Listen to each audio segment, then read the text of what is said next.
साथियों, आप पिछले 1 साल से आंदोलन लड़ रहे हो।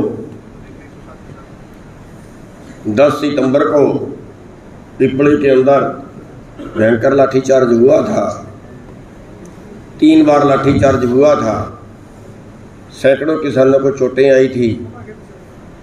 एक ही दिन में आप लोगों के ऊपर 22 मुकदमे दर्ज हुए थे। तब से इस आंदोलन ने धार पकड़ी और उसके बाद आज तक हरियाणा में डंडे पे डंडा बरस रहा है। सिर फूट रहे हैं, मुकदमे दर्ज हो रहे हैं। शायद 200 से ज़्यादा मुकदमे दर्ज अभी तक हो चुके। 40,000 लोगों से ज़्यादा वो मुकदमे दर्ज हो चुके। इस आंदोलन में 650 से ज़्यादा किसानों की जानें जा चुकी हैं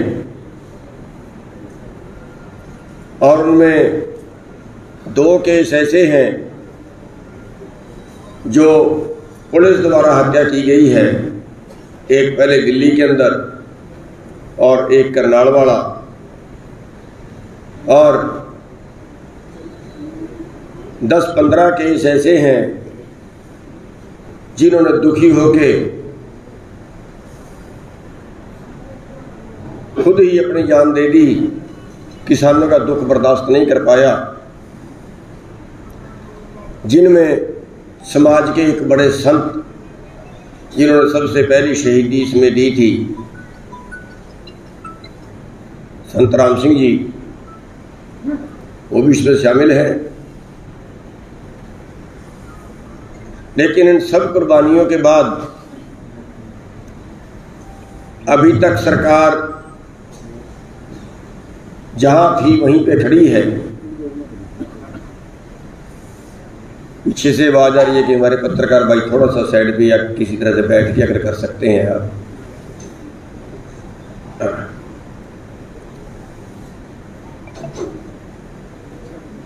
तो भारी कुर्बानियों के बाद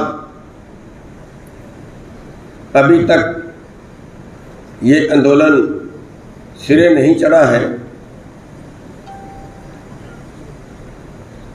लेकिन एक कहावत ये भी है कि पत्थर बेशक आखिरी चोट से टूटता है, लेकिन पहले वाली चोटें बेकार नहीं गई। पहले वाली चोटें भी उसको कमजोर करती।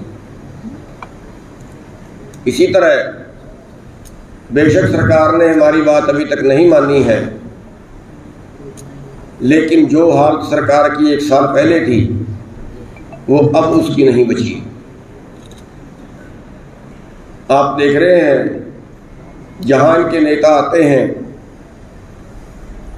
वहीं पर उनको भगा देते हैं। लठ मारें, गोली मारें, जेल में भेजें, अलग बात है। लेकिन इस सब के बावजूद किसानों के हौसले बढ़ते जा रहे हैं, कम होने की बजाय। और मैं हरियाणा के किसानों को बधाई देना चाहूँगा कि जैसा आंदोलन आप लोग लड़ रहे हैं, अगर पूरा देश भी ऐसे ही आंदोलन लड़ता तो शायद अभी तक सरकार को नाक रगड़नी पड़ती। पंजाब के अंदर काफ़ी अच्छा आंदोलन है, लेकिन वहाँ पे कांग्रेस की सरकार है, इसलिए क्रूरता नहीं बरत रही है। लेकिन दूसरे स्टेटों के अंदर जिस तरह से आंदोलन फैलना चाहिए था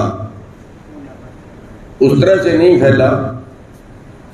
लेकिन आप जरूर बधाई के पात्र हो कि हरियाणा के किसानों ने इस आंदोलन में कोई कोर कसर बाकी नहीं गुजारी। लेकिन साथियों, अभी और कितने दिन आंदोलन चलेगा नहीं पता। अभी हमें एकता की बहुत सख्त जरूरत है। कोई भी आंदोलन 4 पड़ावों में टूटता है। पहले सरकार समझाती है, समझने से समझाने से तो शायद कोई आंदोलन नहीं रुकता। पहला पड़ाव तो सारे ही आंदोलन पार कर जाते हैं। दूसरे पड़ाव में कुछ ना कुछ लालच देते हैं कि चलो इसमें 10 पॉइंट हैं, आप 2 का हल करवा लो, 3 का हल करवा लो, अमेंडमेंट करवा लो, लालच देते हैं। दूसरा पड़ाव पे कोई टूट जाता है, कोई आगे निकल जाता है। तीसरा पड़ाव होता है दंडित करना, जो आप चल रहा है। लाठीचार्ज किया, मुकदमे दर्ज किए, टॉर्चर किया, जो भी सरकार क्रूरता बरत सकती है वो सारे बरतेंगे। ये तीसरा पड़ाव होता है। कोई कोई आंदोलन है जो तीसरा पड़ाव पार कर जाता है, और चौथा पड़ाव होता है फिर हमारे में फूट डाल देना। बस हम आपसे एक प्रार्थना करते हैं कि हमारी, हो सकता है मुझे कोई दूसरा आदमी पसंद ना करता हो, मैं किसी दूसरे आदमी को पसंद ना करता हूं, लेकिन ये लड़ाई किसी के घर की नहीं है। ये लड़ाई तो हम पूरे देश के लिए लड़ रहे हैं, पूरे समाज के लिए लड़ रहे हैं। केवल किसानों के लिए ही नहीं है। ये जो भी भाई अन्न खाता है उस हर आदमी की लड़ाई है। और जब आप सारे समाज के लिए लड़ रहे हैं तो फिर आप ये बहुत धर्म का काम कर रहे हैं। ये धर्म युद्ध लड़ रहे हैं आप। और धर्म युद्ध केवल अपने लिए नहीं होता, धर्म युद्ध की सेवा होती है। धर्म युद्ध अपने चौधर के लिए नहीं होता कि मेरे को दूसरे आदमी को नीचा दिखाना है या आपस की टशनबाजी में कोई हमने आंदोलन का नुकसान करना है। अगर ऐसा हुआ तो फिर वो पाप हो जाता है, फिर वो धर्म का काम नहीं रहता, फिर वो पाप का काम बन जाता। और हमारा समाज जो है वो पाप से बहुत डरता है। इसलिए इस आंदोलन को हमने हर कीमत पे बचा के रखना है। मैं सब भाइयों के आगे हाथ जोड़ता हूं, प्रार्थना करता हूं, किसी को मेरे से पैर भी पकड़वाना तो पकड़वा लेना, लेकिन आप उसके किसी मनमुटाव में इस आंदोलन को नुकसान मत पहुंचाना। एक और दूसरा, अगर हम आपस में पटके तो आंदोलन हार जाए। ये आखिरी पड़ाव होता है, और जो आंदोलन आखिरी पड़ाव पार कर जाता है फिर वो जो मर्जी सरकार से मनवा ले, फिर सरकार हार जाती है।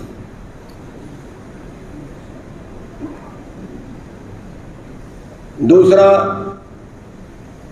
आंदोलन आप मुहारा ना हो जाए, आंदोलन में उपद्रव ना हो जाए।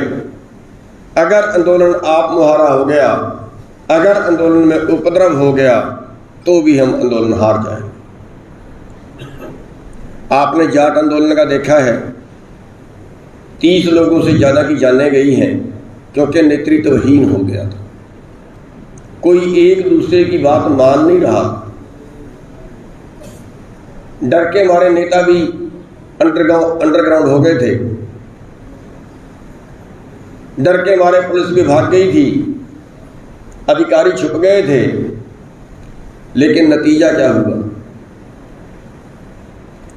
नतीजा 0। 30 से ज्यादा शहीदियां जाने के बाद, गोलियों से लोग मरने के बाद आज बहुत से लोगों को सजाएं हो रही हैं और कुछ नहीं कर पाए। आज जाट आंदोलन कुछ कहीं बचा नहीं है। इसी तरह जैसे आज हमारा आंदोलन इसी तरह चोटी पे था, तो आज आपका आंदोलन चोटी पे है, लेकिन इसमें आप मुहारा नहीं होना। कई तरह की वीडियो आती हैं, कोई कहता है आजो कल लाठी उठा के,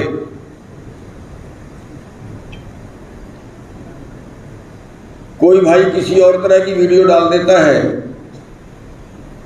यहां तक है कि उनके प्रधानों को पता नहीं है, अपनी मर्जी से वीडियो डाल के कहीं भी लोगों को इकट्ठा किया और कहीं पे कोई ऐसा काम कर दिया जिससे कहीं आगजनी हो जाए, जिससे कहीं तोड़फोड़ हो जाए, जिससे कुछ गलत हो जाए, तो याद रखना आपका आंदोलन ऐसे ही बदनाम हो जाएगा जैसे जाट आंदोलन बदनाम हुआ, और कुछ भी नहीं कर पाओगे। और उन लोगों के जोश की कदर करते हैं। होना चाहिए जोश, लेकिन बिना होश वाला जोश नहीं होना चाहिए। जोश चाहिए, लेकिन उसके साथ एक संतुलन भी चाहिए। और हमें अब जो खतरा नजर आ रहा है, इसलिए हम जगह जगह मीटिंगें भी कर रहे हैं। आप सबकी जिम्मेवारी है, आप सब भाइयों की जिम्मेवारी है, कहीं पे ये आंदोलन आप मुहारा नहीं होना चाहिए। कहीं पे भी हमने उपद्रव नहीं करना, किसी हालत नहीं करना। अब देखिए, अगर आपके सिर फूटते हैं, अगर आपके ऊपर कहीं अत्याचार होता है, तो पूरा देश आपके पक्ष में खड़ा होता है। लेकिन इसके साथ साथ इस बात का भी ध्यान रखना कि अगर आपने अत्याचार कर दिया तो फिर पूरा देश आपके खिलाफ भी खड़ा होगा। और अगर आपके खिलाफ पूरा देश खड़ा हो गया ना, तो आप एक दिन भी सड़क पे नहीं निकाल पाओगे। ये जन भावना है। एक जगह लाठीचार्ज होता है तो आपके पक्ष में प्रदर्शन पंजाब में भी होते हैं, आपके पक्ष में प्रदर्शन उत्तराखंड में भी होते हैं, राजस्थान में भी होते हैं, उत्तर प्रदेश में भी सब जगह होते हैं। लेकिन अगर आपने अत्याचार कर दिया, अगर आपने कहीं कोई ऐसा उपद्रव कर दिया जिसका हमारे पास जवाब ना हो, वो एक आदमी कसी लेके खड़ा है, उसी का बार बार बयान आ रहा है कि देखो ये कसी मार रहे थे, पुलिस ने इसलिए लाठियां मारी। किसको मारेंगे कसी? कोई इस परिवार का है, कोई इस परिवार का है। इसलिए हमने कोई आगजनी, कोई तोड़फोड़, कई जगह क्या होता है, प्रधान की ही बात नहीं मानते। कई जगह पर तो यहां तक है कि हम भी टेलीफोन करते हैं कि भैया ऐसा मत करो, वहां पे रुक जाओ, तब भी नहीं रुकते। ठीक है, जोश है, लेकिन इन चीजों को बहुत जरूरी है संभालना।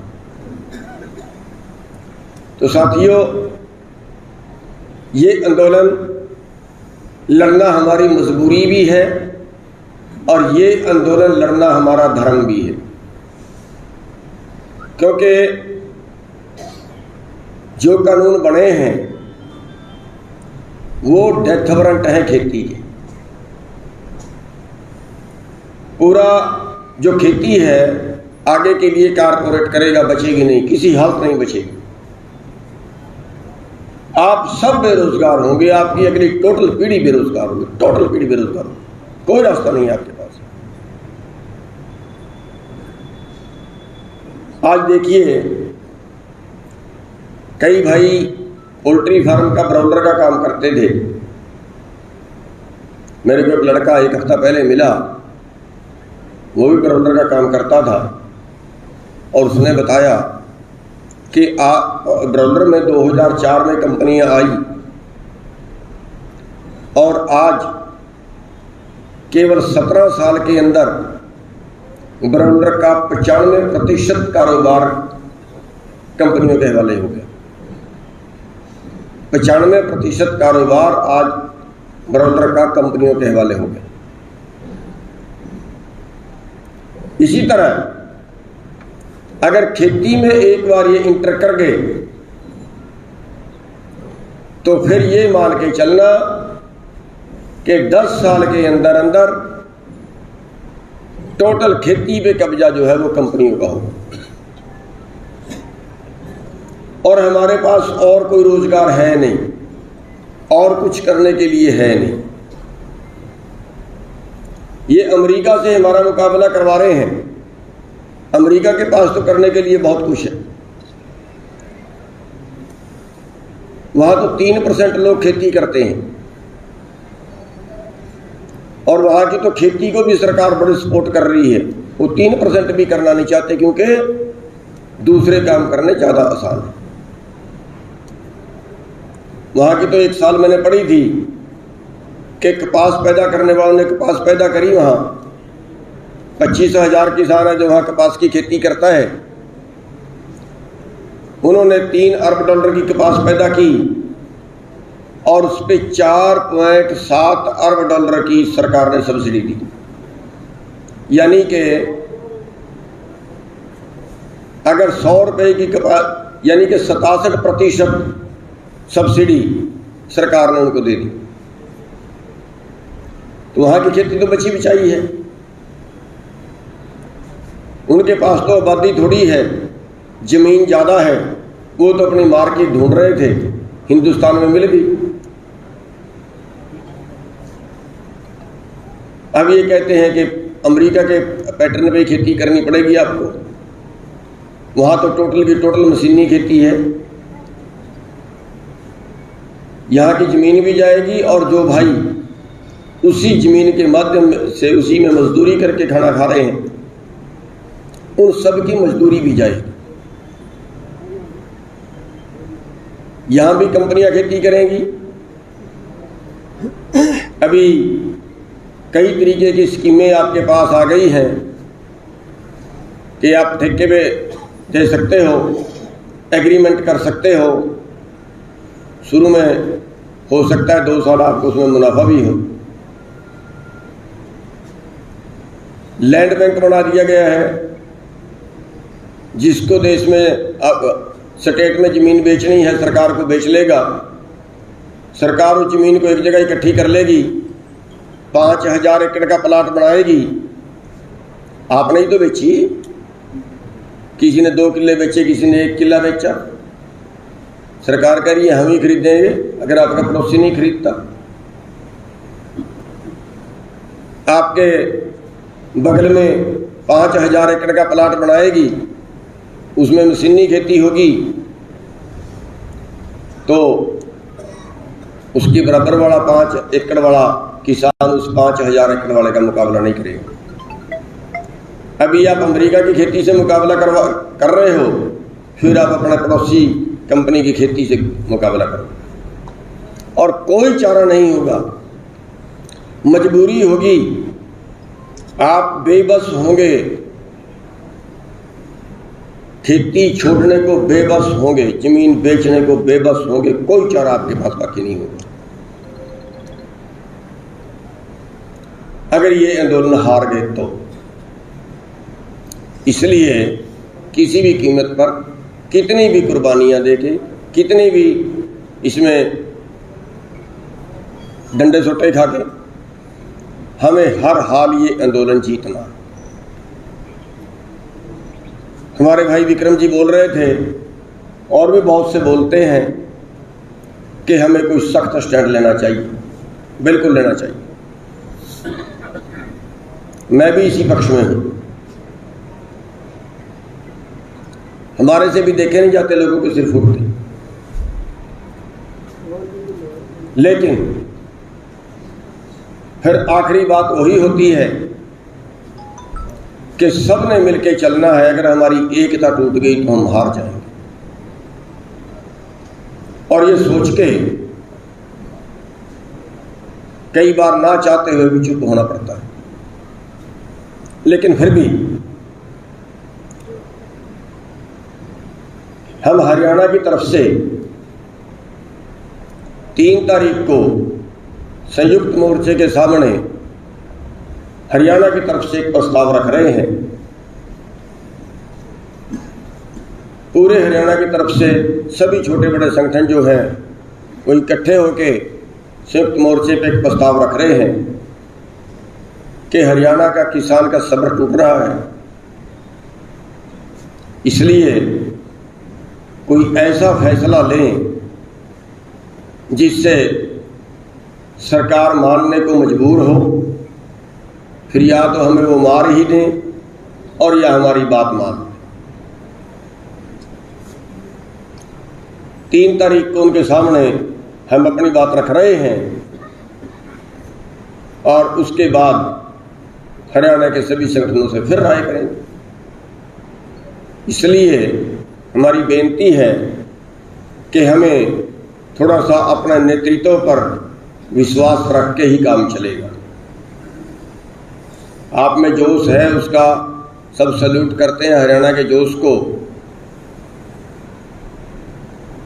तो साथियों, बस मैं इतनी सा अनुरोध आपसे करूंगा कि एक तो हमने कहीं उपद्रव नहीं करना है, कहीं अपने पे उंगल नहीं आने देनी।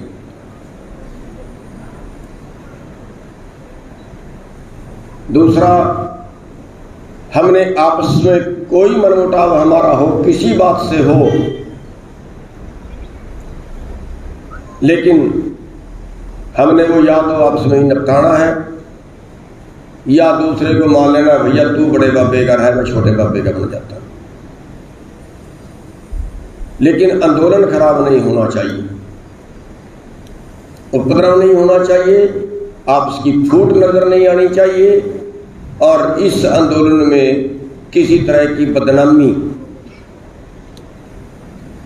जिससे सरकार को मौका मिल जाए आंदोलन को बदनाम करने का, इस तरह का कोई काम हमने नहीं करना। इस आंदोलन में कोई बड़ा फैसला जरूर लिया जाएगा, गहन चिंतन हो रहा है उसके ऊपर, क्योंकि हमें भी पता है कि जब 9 महीने से नहीं मानी तो 10वें महीने में कौन सा मान जाएगी। इसलिए कोई बड़ा एक्शन कुछ भी लिया जा सकता है। दिल्ली के अंदर इंटर करने का हो सकता है, गिरफ्तारियों का हो सकता है, कुछ भी हो सकता है। इसके ऊपर सोच रहे हैं, लेकिन तब तक हमने जरूर अपने सब्र का इम्तिहान देना है। और 5 तारीख को जो रैली है मुजफ्फरनगर के अंदर, उसमें हमने एक ताकत दिखानी है कि अभी देश का किसान सोया नहीं है। वैसे तो हरियाणा में आप बहुत बार दिखा चुके हैं। 15 अगस्त को आपने बहुत अच्छा प्रदर्शन किया, कोई कोर कसर आपने नहीं गुजारी। हर जिले में, हर ब्लॉक में हजारों हजार मोटरसाइकिल लेके, गाड़ियां, ट्रैक्टर लेके आप लोग निकले और जो बीजेपी की तिरंगा यात्रा थी उससे कई गुना यात्रा आपने निकाल के ये दिखाया देश को कि बीजेपी तो जो है वो ड्रामा कर रही थी, आप असली आपकी जो ताकत है उनसे ज़्यादा, आपकी जो जज्बा है आपके अंदर उनसे कई गुना ज़्यादा है। तो साथियों, 5 तारीख को हमने सब ने मुजफ्फरनगर जाना है, टाइम से चलना है सब ने, और आपकी गाड़ियों पे अपने संगठन का झंडा, बैनर, उसके ऊपर जो पंफलेट छपवा के लगा देते हैं, जैसे शादी वाले होते हैं वो आगे पीछे, अपने ब्लॉक का भी छपवा सकते हो, जिला कथा का छपवा दो तो ज़्यादा बेहतर है। तो वो सबने लगा के जाना है और ज़्यादा से ज़्यादा संख्या में हमने वहाँ पे पहुँचना है। वहाँ पे हमने अपनी ताकत, देश के किसान की ताकत वहाँ पे दिखानी है, संख्या बल वहाँ पे दिखाना। तो इतनी सी बेनतियाँ लेके आपके बीच आए थे। वैसे भी आपके ज़िले में मीटिंग किए बहुत दिन हो गए थे, आप लोगों से मिलने की भी बहुत इच्छा थी और धन्यवाद भी आप लोगों का करना चाहते थे कि आप लोगों का जो जिला है इस वक्त आंदोलन में बहुत ही अच्छी भूमिका निभा रहा है। अगर हम ब्लॉकों में गिन लें, ब्लॉकों में कंपटीशन कराएं तो पूरे हरियाणा में क्या पूरे देश में आची का ब्लॉक सबसे अधिक काम कर रहा है। तो साथियों, कैथल के हाँ सभी ब्लॉकों का है, सीवनी बहुत अच्छा काम कर रहा है। तो मैं आप सभी का धन्यवाद करना चाहूँगा, कैथल के भाइयों का, जो कैथल के भाई इतना जोश खरोश से काम कर रहे हैं सभी ब्लॉकों के, तो मैं सबका धन्यवाद करना चाहूँगा। और आपके दर्शन करने की भी इच्छा थी, आपके बीच थोड़ा मिलने की भी इच्छा थी, लेकिन टाइम नहीं निकल पाता, टाइम बहुत कम निकलता है। तो आप सब लोगों का बहुत बहुत धन्यवाद है। एक बात और कहना चाहूँगा, ये लोग वोट की चोट को ज़्यादा समझते हैं, एक प्रथा बदलिए। अभी हम क्या करते हैं, भजन लाल ने 93 में हमारे ऊपर गोलियां चलाई, हमने कहा भी भजन लाल को तो रगड़ना है, भजन लाल को रगड़ दिया, बंसी लाल की सरकार आ गई। उसी मुद्दे पे बंसी लाल ने भी गोलियां चलाई, हमने कहा भी अब के बंसी लाल को रगड़ना है, बंसी लाल को भी रगड़ दिया। चौटाले की सरकार आई, उसी मुद्दे पे चौटाले ने भी 7 लोगों को मारा और 1700 गोली से ज़्यादा कंडेला के अंदर चला, सैकड़ों घायल। लेकिन हमें क्या मिला? अब की बार थोड़ा सा एक बात का ध्यान रख लेना, आपके यहाँ पंचायत के चुनाव आने वाले, जिला परिषद ब्लॉक समिति के चुनाव आने वाले, बस आपने 2 चीज़ों का ध्यान रखना है। एक तो जिस आदमी ने इस आंदोलन में, इस धर्म युद्ध में हिस्सा ना लिया हो, वो चाहे किसी पार्टी का हो, वो कैसे ही हो, जिसने इस धर्म युद्ध में हिस्सा ना लिया हो, जो आपके दुख में शामिल ना हुआ हो, उस आदमी को वोट मत डालना।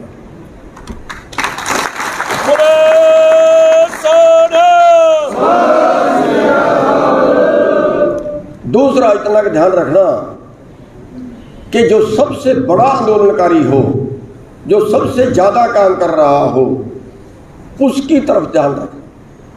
और अगर किसी सीट पे ये हो जाए कि भाई हमारे 2 आंदोलनकारी इकट्ठे हो गए हैं, तो किसी तरह से उनका समझौता हाथ जोड़ के करा देना, क्योंकि इस बार जो आंदोलनकारी हैं उनको सत्ता की तरफ बढ़ाइए। जब आंदोलनकारी सत्ता की तरफ बढ़ेंगे तो चोरों को वहां से भगाने का रास्ता खुल जाएगा, दूसरा हमारे पास कोई रास्ता नहीं। तो हरियाणा में जो चुनाव होंगे उनमें बस इतनी सी बात का आपको ध्यान रखना है कि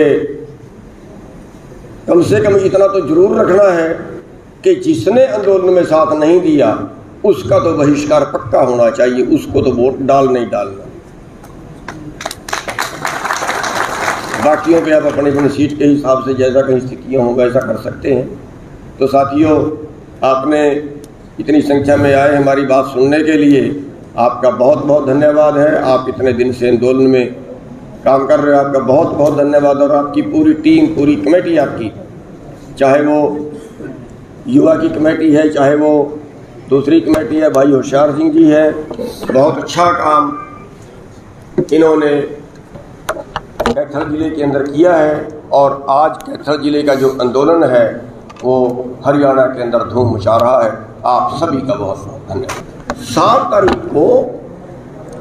तारीख को जो करनाल के अंदर जो लाठीचार्ज हुआ है, उसमें जो हमने मांग रखी है सरकार के आगे, उसमें ये मांग रखी है कि जो लोग घायल हुए हैं उनको 2 लाख रुपए मुआवजा, जो भाई शहीद हुआ है उसको 25 लाख रुपए मुआवजा, और उसके एक लड़के को नौकरी, और जिन गाड़ियों का नुकसान हुआ है, तो जिनको गाड़ियों को तोड़ा गया है, जानबूझ के पुलिस ने तोड़ा है, उसकी भरपाई। और जो दोषी अधिकारी हैं, एक एसडीएम को तो सस्पेंड कर दिया गया है। आपकी उसी दिन अच्छी जीत हुई है, जिस दिन आप इकट्ठे हुए मीटिंग की आपने, उसी दिन एसडीएम को सस्पेंड कर दिया। लेकिन एसडीएम पे और जो पुलिस अधिकारी हैं उन पे मुकदमा दर्ज बनता है, 304 का मुकदमा दर्ज बनता है, क्योंकि उन्होंने पीट के किसान की हत्या की है। और कोई भी ऑर्डर होता है वो टांगों में मारने का ऑर्डर होता है। इसके ऊपर मारने का हमारा देश कभी इजाज़त नहीं देता, सिर्फ मारने का कोई कानून नहीं है। उन्होंने गैर कानूनी मारा, उनके ऊपर मुकदमे दर्ज होने चाहिए। इसका 6 तारीख तक का टाइम हमने, क्योंकि 5 तारीख की उत्तर प्रदेश की रैली थी, 6 तारीख तक का उनको टाइम दिया है। और 7 तारीख को हमने पंचायत रख दी है करनाल के अंदर नई अनाज मंडी में 11 बजे, और 11 बजे तक पहुंच जाना है सबने। और वहां पंचायत करने के बाद वहीं पे सेक्रेटरीट का अनिश्चितकालीन घेराव किया जाएगा, अगर 6 तारीख के पहले हमारी बात नहीं मानी जाती है। जब तक बात नहीं मानी जाएगी तब तक उसका घेराव रहेगा। वहाँ सारे भाइयों ने आना है, तो करनाल का नहीं है, कैथल का भी है, पूरे हरियाणा का है। वहाँ सारे हरियाणा के भाइयों ने पहुँचना है। ताज़ा खबरों से जुड़े रहने के लिए सब्सक्राइब करें राष्ट्रीय खबर टीवी और बेल आइकन दबाना ना भूलें।